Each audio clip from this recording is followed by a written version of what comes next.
Hello guys, आज मैं तुम्हें टेंस के बारे में बताने जा रहा हूँ।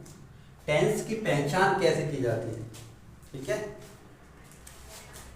टेंस हमारे 3 टाइप ऑफ टेंस हो, 3 प्रकार के टेंस होते हैं। एक होता हमारा प्रेजेंट टेंस, एक होता है पास्ट टेंस, एक होता है फ्यूचर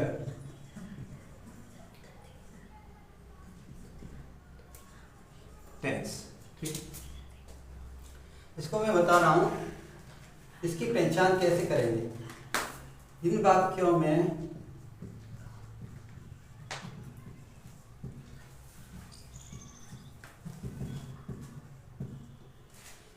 के अंत में है, हूं और हो आदि शब्द आते हैं।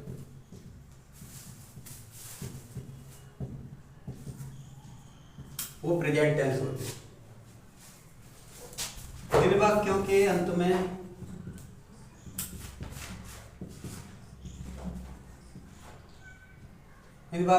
में था, थी, थे, या, ई, ए आदि शब्द आते हैं। ठीक है, फ्यूचर टेंस इन वाक्यों में के अंत में गा, गी और गे शब्द आते हैं। ये रही तुम्हारी पहचान। अगर ये शब्द आ जाते हैं तो इन्हें टेंस होगा तो पहचान लोगे। ठीक है, इसमें मैं बता रहा हूं कि अगर ये सेंटेंस जो सिंपल है, जैसे प्रेजेंट टेंस है, इसमें कोई कार्य नहीं हो रहा होता है, तो उस टेंसों को हम सिंपल टेंस, प्रेजेंट टेंस कहते हैं। तो उसको हमारी हेल्पिंग वर्ब इज, आर और एम का यूज करते हैं। इज का यूज सिंगुलर पर्सन में करते हैं, सिंगुलर, आर का प्लूरल पर्सन में, और एम का आई के साथ करते हैं। ठीक है, जैसे ये है जिस पर कोई कार्य नहीं हो रहा होता है इनमें, उन्हें हम पास्ट टेंस सिंपल कहते हैं एक तरह से। ठीक है, पास्ट टेंस में क्या करते हैं, अगर ये था, थी, थे आते हैं और उसमें कोई कार्य नहीं हो रहा होता है, उन टेंस को बाज और वर लगाकर बनाते हैं। बाज हम सिंगुलर पर्सन यानी कि एक वचन में, प्लूरल पर्सन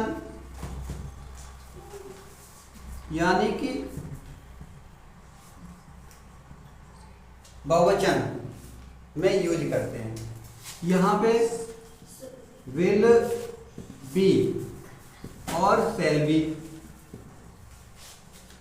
अगर इसमें भी कोई कार्य नहीं हो रहा होता है इस टेंस में, फ्यूचर टेंस में, वो भी फ्यूचर टेंस सिंपल होता है, तो उसको विल बी और शैल बी से बनाएंगे हम।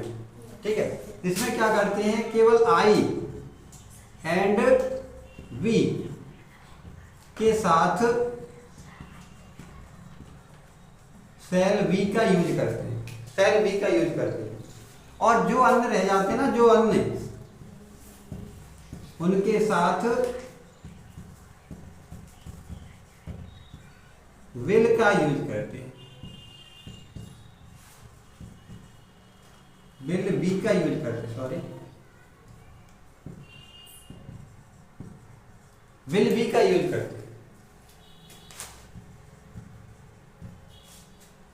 ये रही हमारी जो टेंस होते हैं सिंपल, उनकी बात रही। ठीक है, जैसे मैं एक अध्यापक हूं,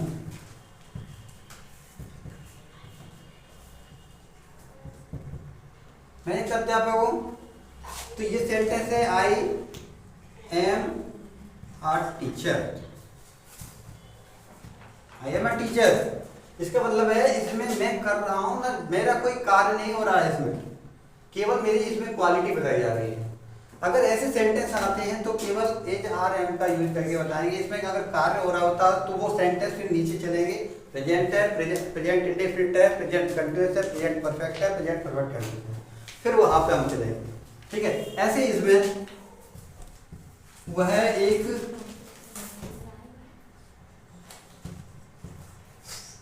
अभियंता था। अभियंता था इसका मतलब है he was a engineer. He was an engineer. ठीक है, क्योंकि यहाँ पे हमारा वॉवल्स की आवाज निकल रही है इसलिए हमने एन का यूज करा है। ठीक है, तो ये सेंटेंस है, इसमें भी कोई कार्य नहीं हो रहा होता क्योंकि इसमें भी एक उस आदमी की जो भी है पर्सन है उसकी विशेषता बताई गई है। ठीक है, अब यहाँ पे देखो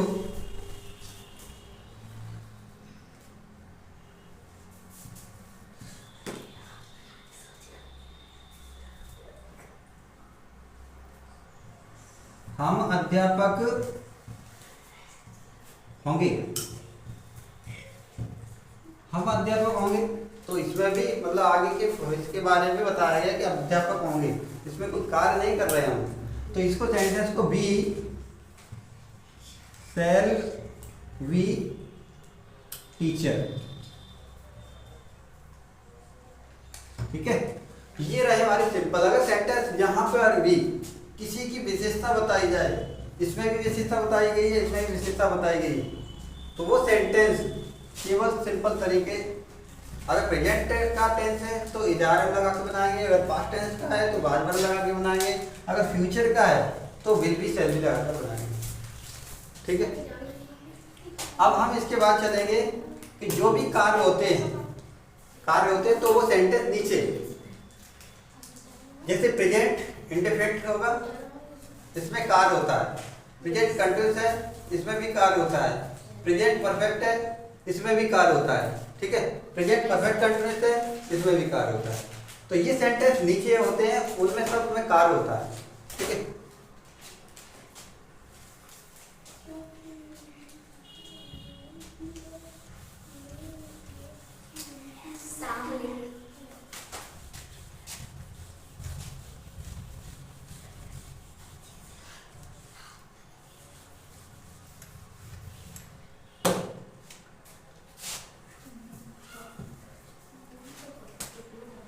प्रेजेंट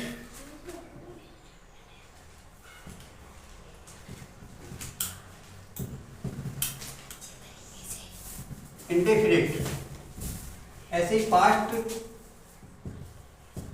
इंडेफिनिट,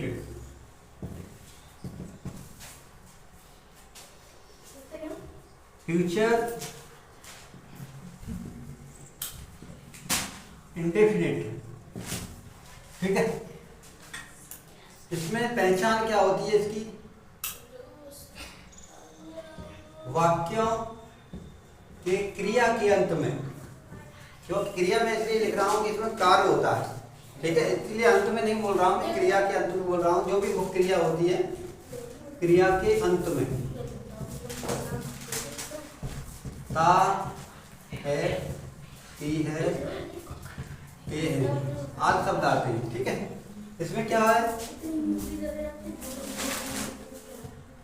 मुख्य क्रिया के अंत में या, ई, ये आदि शब्द आते हैं।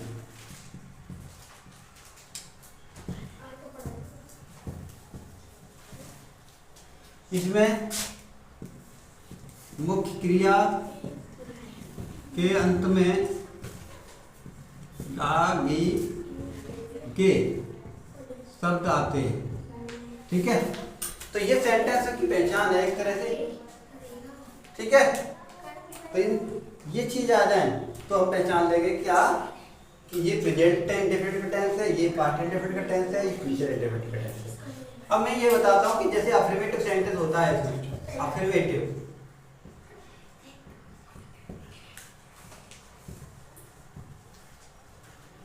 सेंटेंस, इसमें क्या करते हैं, इसमें हमारा क्या लगेगा कि पहले हमारा सब्जेक्ट लगेगा। अगर सिंगुलर पर्सन है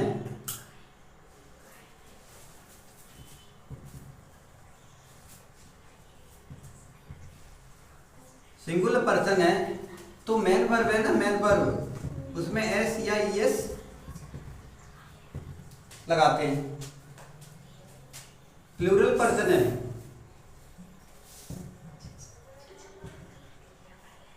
उसमें मेन वर्ब की फर्स्ट फॉर्म का ही यूज करते हैं। ठीक है, मेन वर्ब की फर्स्ट फॉर्म का यूज करते हैं। ऐसे ही इसमें जब हमारे ये सेकंड नंबर पे आ रहा है तो इसमें तो फर्स्ट फॉर्म का यूज होता है प्रेजेंट टेंस में। ये पास्ट टेंस दूसरे नंबर पे आ रहा है तो इसका मतलब है इसमें सेकंड फॉर्म का यूज होगा। सेंटेंस क्या सिंगुलर पर्सन हो, सिंगुलर पर्सन और प्लूरल पर्सन, दोनों में सेकंड फॉर्म, वर्ब की सेकंड फॉर्म का प्रयोग करते हैं।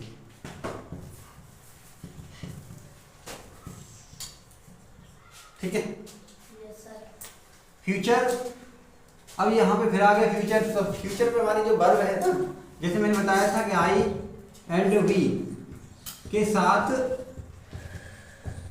सेल, हेल्पिंग वर्ब सेल का यूज होगा। और जो अन्य रह जाते हैं ना, अन्य के साथ विल का प्रयोग करते हैं।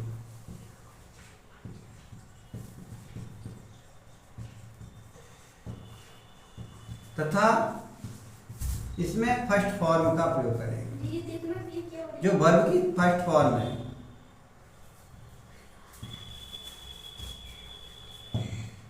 वर्ब की फर्स्ट फॉर्म का प्रयोग करेंगे। ठीक है, जैसे मैं एक एग्जांपल भी दे देता हूं।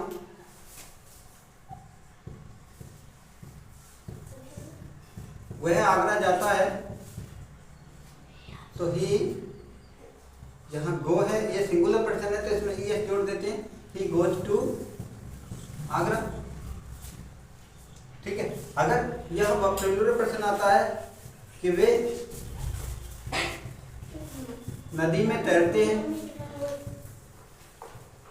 वे नदी में तैरते हैं तो दे स्विम, ये फर्स्ट फॉर्म है हमारी, कहाँ, इन द रिवर। ठीक है, अब यहाँ पे आगे मैंने कहा सेकंड नंबर है तो सेकंड फॉर्म में यूज होती है सेकंड पर्सन। जो पास्ट इंडेफिनिट टेंस है तो दूसरे नंबर पर आ रहा है तो इसमें सेकंड फॉर्म याद कर लो। ठीक है, सेकंड फॉर्म का यूज करेंगे। जैसे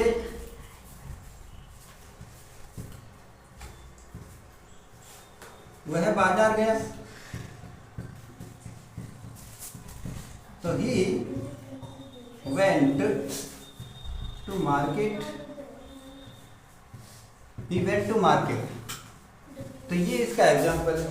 क्या बड़े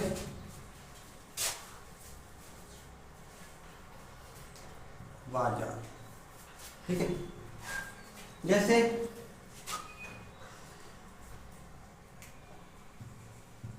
वह दिल्ली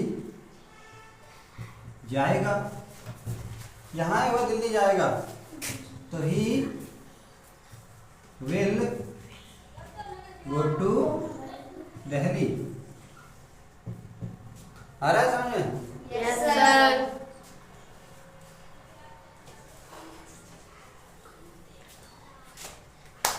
क्लियर है? Yes sir.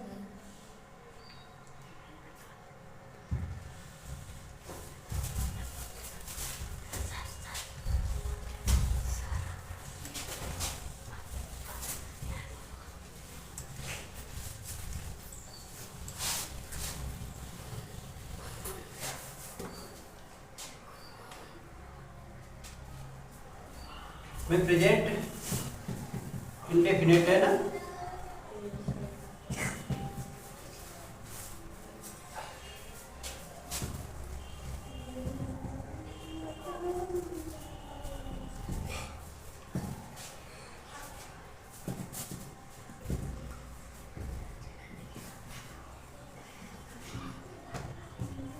ठीक है। फ्यूचर इंडेफिनिट, इसमें हमारा अफर्मेटिव सेंटेंस हो गया। इसमें नेगेटिव में क्या करते हैं, नेगेटिव सेंटेंस आता है ना, नेगेटिव सेंटेंस में singular person,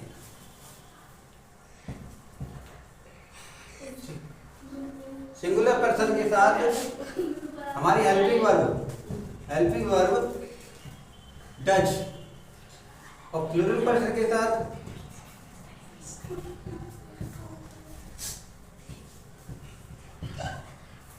helping verb do का प्रयोग करते हैं। ठीक है, इसमें क्या है, चाहे सिंगुलर पर्सन हो चाहे प्लूरल पर्सन हो, सबके साथ इसमें डिड का प्रयोग होगा। प्लूरल एंड सिंगुलर सबके साथ Yes, sir. डिड, सबके साथ डिड का प्रयोग। इसमें क्या होता है, इसमें आई एंड वी के साथ सेल, और जो अन्य रह गए अन्य के साथ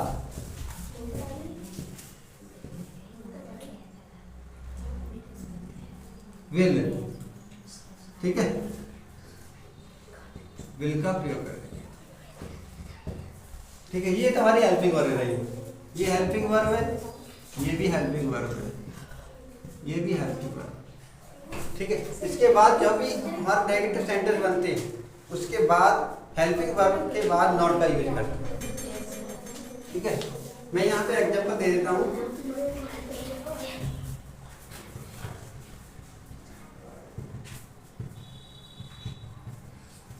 वह खाना नहीं खाता है, तो ही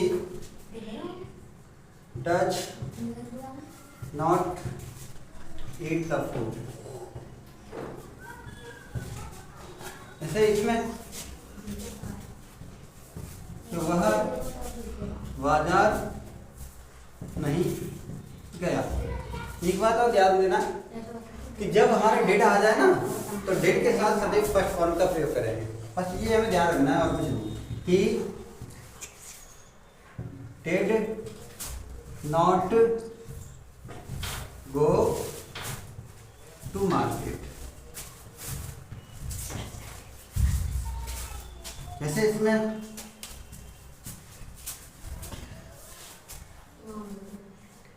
मैं खाना नहीं खाऊंगा, तो I shall not eat the food. I shall not eat the food. ठीक है, अब इसमें एक एक एग्जाम्पल और रह गया। जैसे मैंने यहाँ पे सिंगुलर पर्सन का एग्जाम्पल दिया है, तो यहाँ पे प्लूरल का पर्सन का भी एग्जाम्पल दे देता हूँ।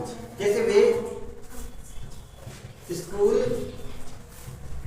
नहीं जाते हैं, तो दे डू नॉट, क्योंकि ये प्लूरल पर्सन में डू नॉट आएगा, they do not go to school. यहाँ तो मैंने ये बताया था कि सिंगुलर पर्सन हो चाहे प्लूरल, सबके साथ डिड का यूज होगा। जैसे वे नदी पर तैरने नहीं गए। ठीक है, तो दे डिड नॉट गो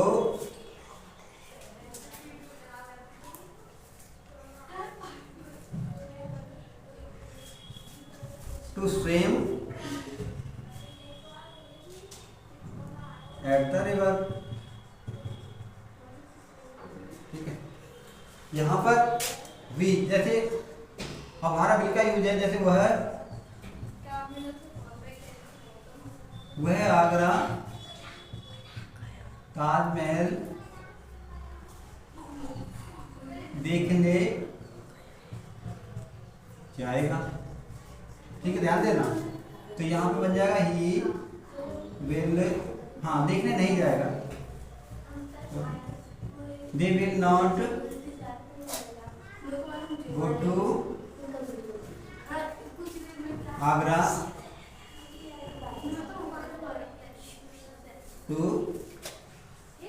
सुशीलता।